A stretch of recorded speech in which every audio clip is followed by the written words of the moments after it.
Hey everybody, hope you had a great weekend and welcome to another 5 fantastic minutes. Let's kick off this week on a great message targeted at a lot of the TCs, but assistants, you as well, doctors in your exam as well, is the number one way. Got a good podcast coming on this topic at some point. The number one way or number one best way to overcome objections. And let's brainstorm this for a minute. Just think there to yourselves, what is the best way to overcome an objection?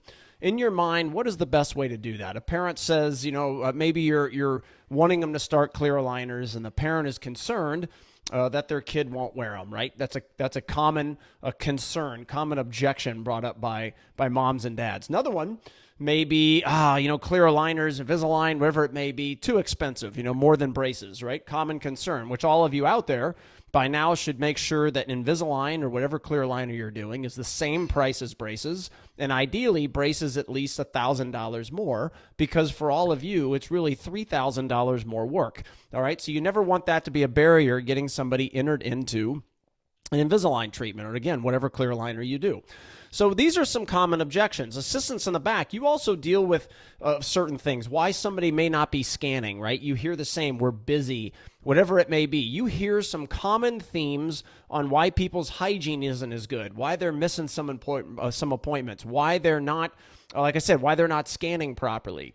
Receptionists on the phone, you may hear some common objections. So really, this also applies really to anybody inside the practice environment, leading up to them starting treatment, but then after they start treatment in that journey as well. Here's the message. The key to overcoming objections and the best way to do it is prior to allowing them to happen, okay? So TCs, let's talk about you for just a second here, and then everyone else watching, you can use your imaginations to tie this into your own job description. TC, the two examples that I brought up, my kid won't wear them, and Invisalign is more than braces, right? We want to make sure that those two, as well as any other common objections that you receive, we want to make sure that those two, along with the others, are brought up in the exam before the patient you ever allow the patient to bring it up themselves. That could be partly put into, if you're doing a welcome tour and you're following our guidelines on how to make that a salesmanship, psychological tour, to move people closer to purchase, whether it be in your exam, while you're scanning with the iTero machine, et cetera, whatever it may be, we've got to integrate a portion into the exam that makes sure we're overcoming objections prior to allowing the person, could be the adult, could be the kid, to bring them up, okay? And here's the biggest reason why. If you're reactive and you wait for someone to go, my kid won't wear them, and then you try to overcome that, now you're the car salesman, all right? And none of us want to be in that position.